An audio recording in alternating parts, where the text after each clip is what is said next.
다음에 WCC는 종교다원주의를 주장한다. 여기서 우리가 두 가지 개념을 조금 구분할 필요가 있습니다. 하나는 종교 간의 대화, 영어로는 interfaith dialogue라는 게 있습니다. 그 다음에는 종교 철학, 종교 신학의 종교다원주의가 있어요. 종교다원주의란 말은 종교 신학에 이제 세 가지 개념이 있죠. 첫 번째로는 배타주의가 있죠. 예수 그리스도 외에는 그 어떤 구원의 방식도 존재하지 않는다. 그거는 구약 시대 또는 다른 계시의 통로를 다 인정하지 않는 겁니다. 두 번째 보편주의는 예수 그리스도는 직통 구원의 방식이고 다른 구원의 방식도 있을 수 있다는 거고, 세 번째는 모든 종교가 다 구원의 일이고 똑같다는 거예요. 이걸 우리는 종교다원주의라는 거예요. 종교다원주의는 다른 종교에도 구원이 있다라고 인정하는 거예요. 근데 종교 간의 대화는 서로 다른 교파들끼리 인류의 공통적인 문제에 대해서 협력하고 대화하는 것을 의미합니다. 예를 들어 제가 파키스탄에 출장을 가면, WCC 선교국장인데요, 북부 지역에 가면 항상 거기에 임맘을 찾아갑니다. 그분이 에딘버러 대학에서 제가 있을 때 같이 공부한 그 이슬람의 아주 유명한 학자인데요, 제가 늘 인사를 가죠. 왜냐하면 파키스탄 북부가 알카이다의 본부잖아요. 이슬람 원리주의의 본부입니다. 우리 이제 원리주의, 극단주의, 우리 기독교 안에도 있잖아요. 그분들은 문자적인 신앙 외에는 인정하지 않는 거예요. 성경의 1.1획도 틀림이 없이 문자 그대로 살아내고 믿어야 된다는 거예요. 가능해요? 그게 맞는가요? 안 맞죠. 구약의 성전 개념을 봐요. 어떤 한 민족이 전쟁을 해서 다른 민족을 지배하면 어린이, 가축을 비롯해서 모든 살아있는 건 다 죽이는 게 홀리워의 개념이에요. 그걸 현대사회에 어떻게 적용해요?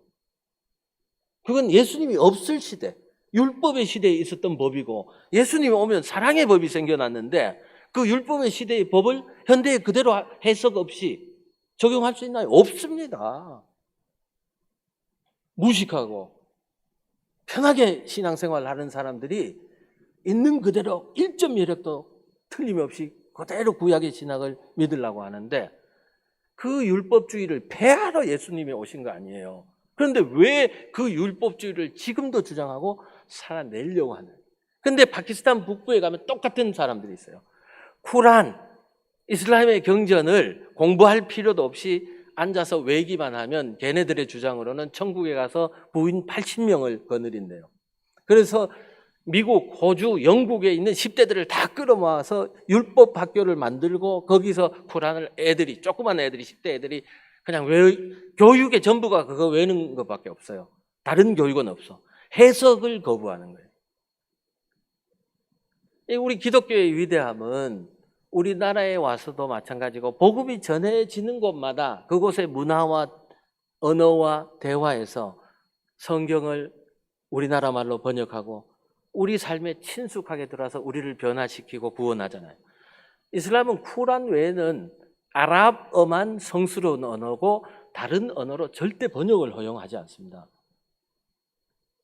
그런데 그 사람들이 성전, 지하드란 뜻은 원래는 그 진리를 연마한다는 뜻인데, 그 중에 일부 개념이 무력을 써서 이슬람 교리를 보호한다는 게 있는데, 이것을 절대시해서 무력적인 수단으로 파키스탄에 있는 기독교인들을 박해를 합니다. 그런데 세계교회 선교 지도자라는 사람이 가서 이슬람 지도자를 만나서 파키스탄 교회는 교육을 위해서, 청소년들을 위해서, 파키스탄 사회를 위해서 이렇게 좋은 일을 하고 있습니다.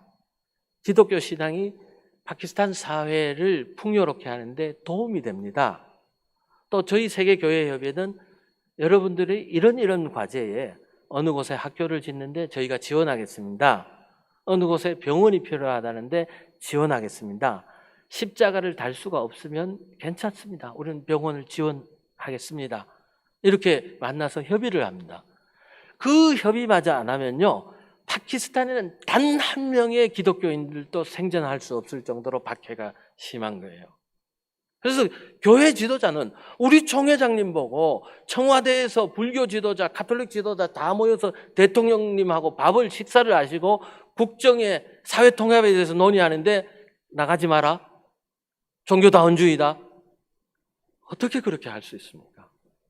그 오히려 공적인 공간으로 기독교가 적극적으로 들어가서 복음의 가치가 왜 소중한지, 복음의 가치로 세상을 살아내면 이 사회가 얼마나 아름답고 생명이 충만한 사회가 될 수 있는지를 적극적으로 우리가 오히려 변호하고 설득하고 주장할 수 있어야지, 그거 안 된다라는 극단주의가 위험하다는 것입니다. 그래서 결론적으로 WCC는 종교 간의 대화는 저희가 적극적으로 나섭니다. 세계 교회를 대표하는 기구인데 기독교를 보호하고 탄압으로부터 지켜내고 공산주의자도 만나고 이슬람도 만나서 교회가 왜 소중한지, 교회가 당신네 사회에 어떻게 도움이 되는지를 적극적으로 우리는 만나서 변화합니다.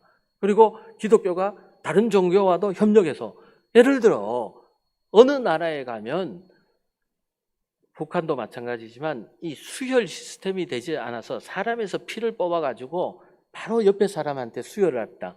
우리나라에서는 17번의 피를 정화하는, 소독하는 시스템이 있어요. 그런데 그 나라에는 이 수혈로 전염병이 다 퍼지는 거예요. 그런데 거기는 이슬람 국가라서 적십자사가 없고 저골사가 있어요.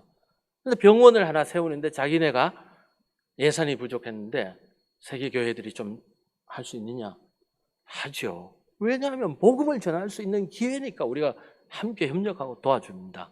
이걸 개별 교회들이, 우리 지역의 교회들이 전하고 같이 협력해서 뭘 한다? 이거는 어렵지요. 그렇지만 세계 교회를 대표하는 기구들은, 우리나라 국가교회를 대표하는 총회들은 그 정도의 포용성을 보여줘야 됩니다. 제 고향에서 이런 일이 있었어요. 우리 교단의 당군산 대책위원회 위원장님도 하셨던 분들인데 10년도 더 된 일입니다. 그 영주의 어느 초등학교에 당군상이 있었어요. 이분이 너무 화가 나서 어느 날 새벽에 담을 넘어가서 당군산 목을 쳐버렸어요. 그 교회가 저희 고향에서 굉장히 큰 교회였는데, 저희 고향이 이제 경상도 북부지방이 굉장히 유교 중심 교회거든요. 교회가 교인들이 많이 떠났습니다. 첫째는 예의가 없다는 거예요. 어떻게 애들 다니는 학교에 목사가 건너가서 그런 일을 할 수 있냐. 둘째는 애들이 아침에, 초등학교 애들이 학교를 왔는데 난리가 난 거예요. 얼마나 끔찍한 일이에요. 이게 하나님, 예수 그리스도 안에 있는 하나님의 사랑, 자기의 외아들 독생자까지 십자가에 달려서 죽게 하고 우리 죄를 대신한 그 방식을 따르는 선교인가요? 무식하고 폭력적이고 예의 없는 선교죠. 오히려 그 일 때문에 우리 고향의 복음화율이 더 떨어지고 교인들이 떠나게 된 일이에요. 우리 교단이 어떤 교단인데, 대한예수교 장로의 통합이라는 게 우리 대한민국의 최초의 기독교회고, 그동안에 얼마나 저희들이 관용적이면서도 또 품위가 있고 깊이가 있는 우리 교단의 신학을 발전시켜 왔는데, 조그만 교파들이 WCC 문제로 우리를 공격해서 그 반사 이익으로 자기네 교인들이 좀 늘어난다? 거기에 우리 교단의 목회자 장로들이 함께 한다는 것은 아주 저는 부끄러운 일이라고 생각합니다. 지금 한국 교회가 인구가 줄어서 교인들이 많이 줄고 있는데, 사실은 우리 교단이 제일 적게 줄고 있습니다. WCC 때문에 많이 떠나갔다 그러지만 우리 교단이 최고로 선방하는 교단입니다. 왜 그럴까요? 우리 교단이 상식이 있고 이해 가능한 믿음을 추구하고 신사적이고 깊이가 있고, 그러면서도 선교에 대한 열정이 있고 신학적 통전성이 있고, 그것을 한국교회 교인들이 좋아한다는 것 아닙니까? 정영혁 교수 문서로 공격해요. 다원주의적 요소가 상당히 있어요. 그런데 이분들은 아까 제가 모 교단의 사무총장님 말씀을 들었듯이 WCC의 총회가 공교회적으로 공식적인 어떤 결정을 내렸느냐는 보지 않고, 거기에 강사로 초대됐던 분이 한 이야기를 마치 우리의 공식적인 결정인 양 공격을 합니다. 정경영 교수의 핵심적인 문제는 이겁니다. 여러분들은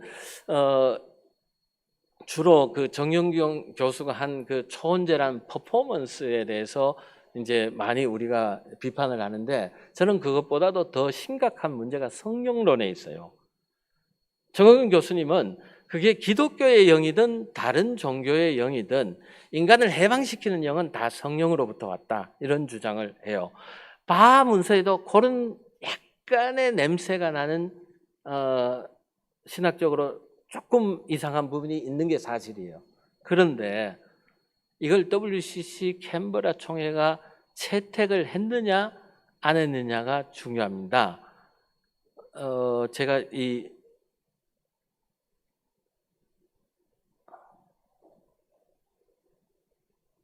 여기 인용을 했는데 꼭 읽어드리고 싶은데, 여기 원고에 있는 것 같습니다. WCC는 모든 종교의 영을 성령이라고 할 수 없다. 성령은 그리스도로부터 나오는 영만 성령이라고 할 수 있다고 캔버라 총회가 공식적으로 결의했고, 정경 교수나 바알 문서 때문에 정교회가 그 캔버라 총회에서 WCC를 탈퇴하려고 했습니다. 정교회가 WCC가 성령론 문제에 대해서 명확하게 하지 않으면 우리는 여기 머무를 수 없다, 그렇게 주장을 해서 WCC가 결국은 성령은 그리스도로부터 나오는 영만 성령이라고, 이제 WCC는 또 가톨릭 서방교의 전통을 따르니까 이제 성부까지 포함해서 그렇게 확정한 겁니다. 그러면 WCC의 공식적인 입장이, 총회가 결정한 입장이 공식적인 입장입니까? 아니면 거기에 강사로 왔던 한 사람이 주장한 게 공식적인 입장입니까? 공식적으로 WCC는 바알 문서와 정경영 교수의 입장을 부결시켰어요. 그리고 정교의 입장을 채택을 했다. 그러니까 당연히 후자가 공식적인 입장이죠.